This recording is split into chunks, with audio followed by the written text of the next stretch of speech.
this is certainly all worthwhile. Even the downs, the struggles at times, it's all worth it. And it did confirm to me that Leicester is my home.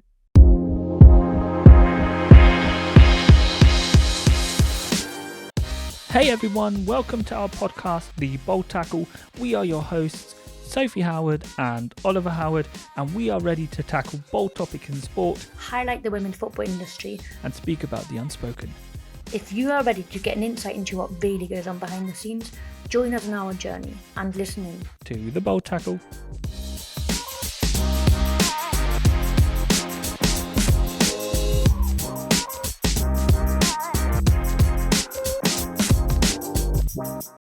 Hi and welcome back to a new episode of our podcast, The Bold Tackle.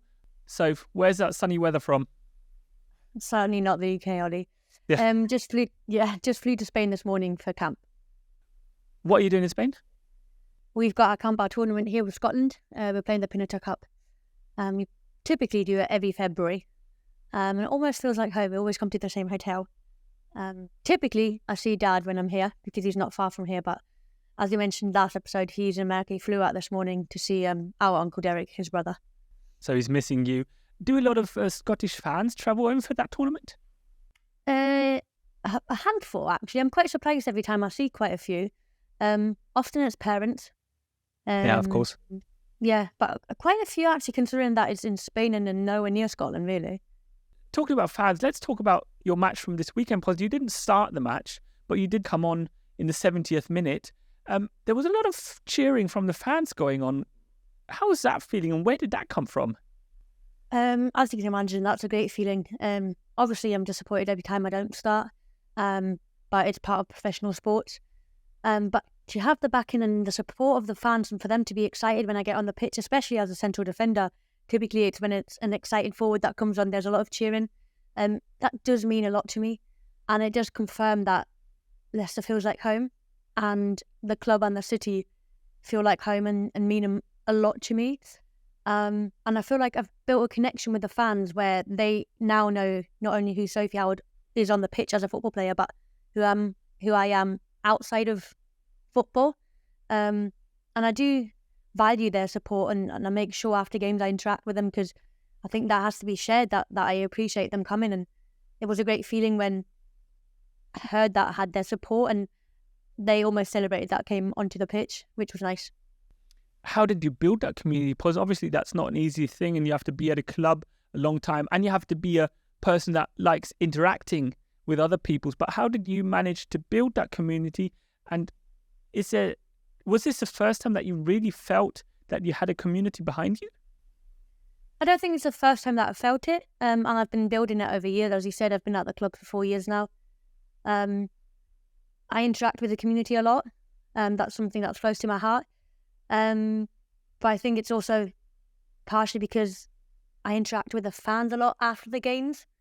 I take the time to have a conversation, sign their stuff if they want stuff signed, and to let them know how important they are to me, but the team as a whole. And I think those small things go a long way, which I could see yesterday, or on Sunday by the time we stream this. And it is something I've built over years, and it's something I'm really passionate about and also proud of. What do you think it is that they like you so much and they value you as a player so much? Because I saw one of the comments, why is Sophie not playing? Where do you think that comes from? Because as you say, as a central defender, you seem to sometimes be a little bit forgotten by the fans because they're all interested in the number 10 or in the exciting striker. Why you? Well, I don't know that. You'd probably have to ask the fans. But I think I'm just me, no matter what. And I think I wear my heart on the sleeve, off the pitch, but certainly also on the pitch. And that is seen by the fans, I think, as well. I'm willing to put my body on the line for the team and for the club. And I think they see that. And for the fans. And for the fans. Does that show how important the fans are for the game? Because it seems like we're going to be talking about fans a lot today. But we've been talking in the podcast, talking a lot about you, about the growth of football as a game. the team, and the fans don't get mentioned too often. But does this show how important the fans are for the game, for the development, and for the players to see that there is actually support, and I'm doing this and I'm getting something back from the fans as well, and they're getting something from me? I don't think the reason is ever to get something back, but it's really, really appreciated. But as you mentioned, we're fully aware that the fans are absolutely crucial for us to grow the game and for us to evolve as a club. And I think, as you mentioned it, I don't see it as my responsibility as a football player. I see it as my responsibility as a person to not only interact with the people that support me, but also tell them that I value it massively. And they give up their weekends to come and travel and watch us. So the least I can do is give up 5 minutes, 10 minutes after a game. And it's also nice because on the Saturday, so the day before the game on Sunday, I went to the men's game, did a little bit of media stuff to promote our game the following day. And you could see fans that had come back, you know? So you can really see what an impact and effect, I guess, you sharing your time and giving them your time, and most importantly, just being you, no matter what, how important that is. Are a lot of the fans that come to the women's game also fans that go to the men's games? Or is it mostly because from the past, I know that a lot of the times it's family members, friends, and a lot of youth teams and kids that turn up to the football matches from you guys. Has that changed a little bit today? It certainly has changed. I think we still have a very different fan base, which is also good because I think we're very different in terms of the event of a game day, whether you're going to a men's game or a women's game. And I think our game is very big on inclusion, and you have almost access to the players way more than you do in the men's game. As I said in many episodes before, we're fully aware of, we rely on the support of the fans to grow our game still. And I think that is why we interact so much with the fans afterwards, and why we want them to know how much we value it and how they're part of this journey. I do think I've shifted slightly in terms of, yes, it's still, I wouldn't call it a family event because it is professional sport. And it has shifted slightly from a family day out to we're going to go and watch a good competition, which is really good to see. But of course, the fan base has to start at some point. And it did years ago start with a family day out. Do you think that access to the players might change in the future? I think it already is slightly changing because we now have to be very careful in terms of when we get appearance requests, everything has to be run through the club. And that is just to protect us as players, I guess. But we're already starting where we have to be more careful, I guess. What do you mean by them planning your appearances? It's more that obviously we work with, for example, Leicester City in the community. So there's certain clubs or schools that fall under this umbrella of the community that we interact with mainly. So that is planned for us. But even appearance requests that have been directed to me directly and I've been asked, I have to pass it on to the club. Protection in the sense of you wouldn't just want to go anywhere without, first of all, people knowing where you are, and also knowing the intention of the appearance. Often it is very innocent. It's a youth team or a school that wants to speak to a professional football player. It's usually a Q&A and you sign stuff. But I guess it's the club's duty to make sure we just don't go anywhere randomly and it's not safe. But that's pretty obvious. But also what I mean is the players going to talk to the kids on the pitch side after a match, them coming wanting you to sign stuff. That's also very, very nice to see how they can actually have pretty easy access to their idols. Yeah, very much so. And I think that is what is so special about the women's game. I think we can do even more, if I'm honest. When we talk about pushing boundaries, I think we can do more appearances, more community events, because in the end, we want spectators at the game. So I think, yes, I think as a club, we're doing a great job. And in women's football, we're doing a great job. but we can do even more, especially from my point of view. After football, I'm typically very busy, but there is always a spare hour where you could go to a local club or you could go to a school in the afternoon. And it doesn't have to be a massive thing. It has to be, or it could be a Q&A, as I said, and a little interaction where they now have a relationship with you in the sense of they have got a connection. They know who you are. And that will bring people to the games. That will bring kids and their families, their parents, their friends. They might not all come back again, but certainly a few will. And that's how we slowly will grow the game. Or even the extra 5 minutes after a match. But then again, you need to be the type of player that wants this kind of connection to the fans. And I understand that not everybody might want that. Yeah, absolutely. Everyone's different and it might not be important to everyone. As I said, that's just who I am. And partially maybe it's also because I live away from home, away from you guys. And I really appreciate the community having taken me in, and that is my home now. Leicester is my home. And it's almost a thank you for allowing me to come into your home and build my life up here. So thinking about a match, when you have the fans in the background, is there something that they can do to really get the energy going within the team? Or is it a lot of the time just to talk of the 12th man on the pitch? Or does it really help them cheering you along? It certainly does help. I mean, the moments I always hear the fans is after a big tackle. Typically, I don't score too many goals, so I do really hear them after a big tackle, ironically. But even in moments where you might be struggling again, whether that's physically or even mentally, if you hear the supporters behind you and they're believing in you and they know you can do it, you best believe in yourself now as an individual, but also as a whole team.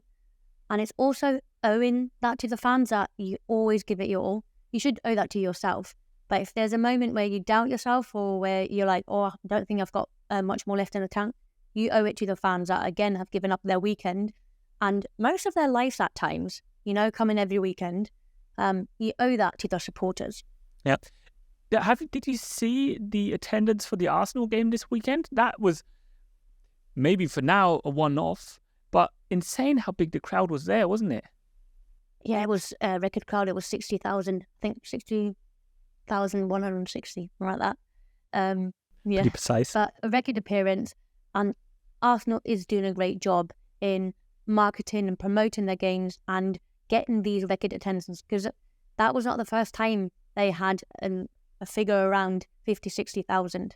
So what do they do different? I'd probably have to look into the marketing side, maybe.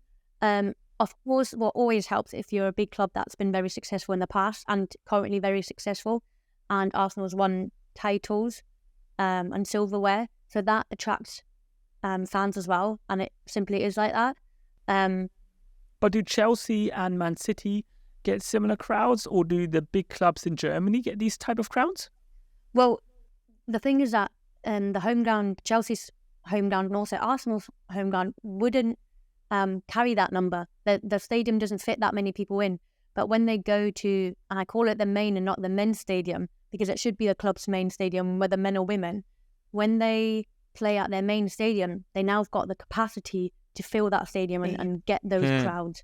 So therefore they couldn't do it every game. But you have that with the King Power Stadium as well, don't you? Exactly. But we have the capacity, but we're not filling it. So I think as a club, we all need to sit together and figure out how we won't fill the stadium right away, but we need to figure out how we sustainably grow the audience. And I say sustainably because I don't want to just sort of one-off. I want it to grow and grow and grow, and then it almost become a norm. Well, I think it's a couple of things. It needs to be sustainable, but to attract fans into the stadium, I think we need to also be successful. And seeing you at Leicester progressing the last couple of years, see where you stand now, see where you stood last year, see where you stood a couple of years before that. You're on a good way, but it's a long way to go, and you just need to keep at it.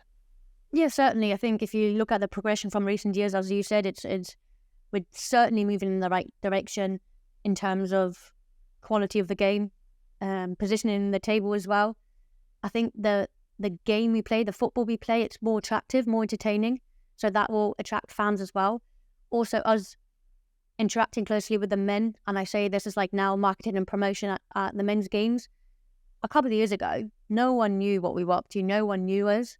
But now us working closely together, or closer than it ever has been, that's the first step in the right direction, or the first of many steps that we're currently taking in the right direction. Yeah.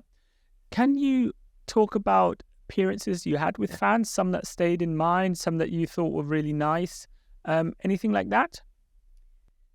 Yeah, I think it's always nice to see the kids' smiles when you show up, and you know how kids are. They ask the most random questions. But it's just seeing their smiles on the face really, really is worthwhile. The distance you travel, the time you take to go to these appearances. One that I really enjoyed last year was I went to an event where we spoke about the diversity within Leicester as a city and what the club means to Leicester homegrown people from very diverse cultures. And for me, that was very interesting because I'm someone that has moved to Leicester. I think, given my background, I've got a very privileged background, but that everyone at Leicester or who lives in Leicester, the club gives them a purpose and a meaning from no matter the background they came from. And that really shed some light onto things I didn't know, what the club actually meant to the people and the hope and purpose it brought to their lives. So what that for me was one of the most eye-opening events recently. Does that change of perspective also help you and motivate you even more to meet the fans? Not motivate me more because I've always been quite motivated, but it certainly encouraged me to, yes, you're doing the right thing. The more appearances, the better. And just be you and share your life and listen to their life and build connections. Seeing you now be accepted by the community, do you get talked to a lot or talked at on the street? It's happened a couple of times, not too many, not too often. Often our podcast actually gets mentioned, which is really nice Good. to hear. Yeah, actually, ironically, this is true. TJ came to me the other day. You remember TJ, our sports nutritionist, former nutritionist at club, and he was like, "Oh, Soph, I went to a pub with friends, and someone approached me and said, 'Oh, I know who you are. You're TJ.' And he goes, kind of like, 'How do you know that?' 'Oh, yeah, Soph mentioned you on the podcast.' So that's actually really nice to hear that people not only enjoy this podcast but take messages away. They now know who TJ is and what a great job he does. Do I get approached on the street? As I said, very few times that's happened. But how does that feel for you? Do you feel famous? No, not really. For me, I'll always be Soph, and I think it's showing me that I'm doing the right thing and showing me that women's football is growing. I think the nicest thing is going to the stadium and people, and I say people that work at the stadium, "Oh, you were here yesterday, welcome back," kind of thing. That is really nice to hear. Or when I went to the men's game, fans from the men's game recognise you and speak to you and then speak about your season and know about players, unfortunately, that have got injured or players that have scored goals or had other achievements. So people are slowly noticing us as a team and club and women's football in general. Do I feel famous? No, not really. I'll always be Soph, and first and foremost, I'll be a family member. I'll be a sister, a daughter, an auntie, and then at the end, I'll be a football player that loves to interact with the community. But it's nice that your football is starting to really get the recognition and attention that it really deserves because you give it your all, and it's nice to get something back from the fans, and that makes you work even harder for them as well. 100%. I think yesterday or Sunday was a great example, and it was just a moment where I realised this is certainly all worthwhile. Even though the downs, the struggles at times, it's all worth it. And it did confirm to me that Leicester is my home. So come on then, give us your message for the fans. First and foremost, thank you. Thank you for investing in us. Thank you for supporting us. Thank you for hearing us. Thank you for being there for us through thick and thin, because it's been a long journey so far. And then it's an encouragement to keep coming, because we've got some big things to offer, and that is entertainment. We will always give it our all. And what we do on the pitch is not only for us, but it's certainly also for you. And then I'll see you again next week, Soph. You'll see the Leicester City fans at your match after your international break. But thank you for your insights again, and see you next week. You're very welcome. Thanks again for your time, Ollie. Dear Leicester fans, Foxes fans, I'll see you probably at the Chelsea game after the international. Can't wait to see you and hear you again. And thanks again for listening in. Take care, everyone. See you next week, Foxes.